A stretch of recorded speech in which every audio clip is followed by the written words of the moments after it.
Everyone, welcome back to my channel.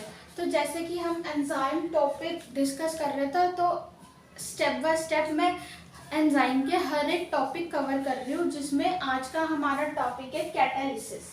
Catalysis क्या होता है? Catalysis is a term describing a process in which rate of reaction is influenced by the presence of substance that is not consumed।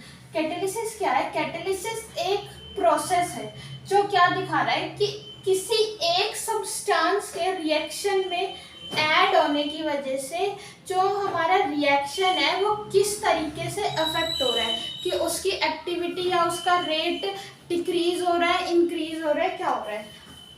Substance that is not consumed during the reaction but is subsequently removed after।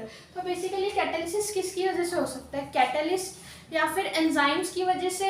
अब जो catalysis होता है वो तीन type का होता है: covalent catalysis, acid base catalysis and metal ion catalysis.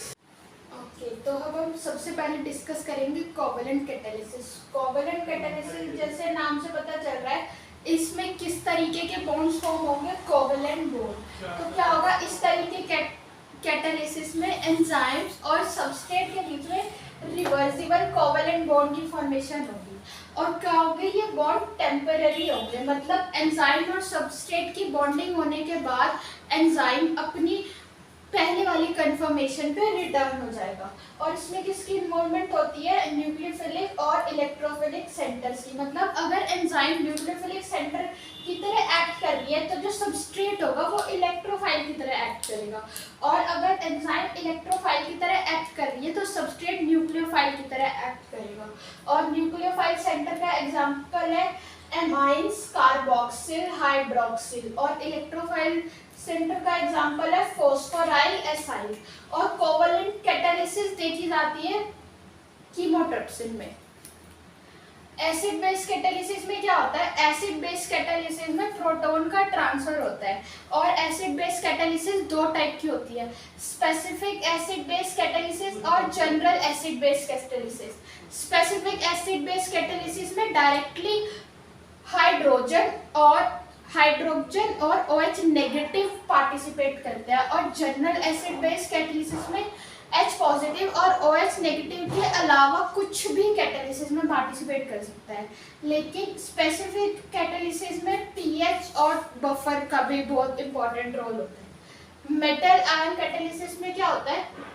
जैसे नाम से पता चल रहा है कि इस कैटालिसिस में मेटल आयंस की रिक्वायरमेंट होती है। तो क्या होता है? Require metal ion for activity. और ये दो तरीके के होते हैं, मेटलो एंजाइम और metal activated enzyme. Metlo enzyme में क्या होता है? एंजाइम और मेटल की बाइंडिंग टाइट होती है, मतलब एंजाइम मेटल से टाइटली बाइंड करेगा। और मेटल एक्टिवेटेड कैटालिसिस में जो मेटल और एंजाइम है वो एक दूसरे से लूजली बाइंड करेंगे। और जो मेटलो एंजाइम और मेटल एक्टिवेटेड एंजाइम होते हैं, मतलब इस तरीके की कैटालिसिस में ये इलेक्ट्रोफाइल कैटालिस्ट की तरह एक्ट करते हैं, मतलब ये अट्रैक्टेड होते हैं इलेक्ट्रॉन डेंसिटी की तरफ जो इंटरमीडिएट पे फॉर्म होता है।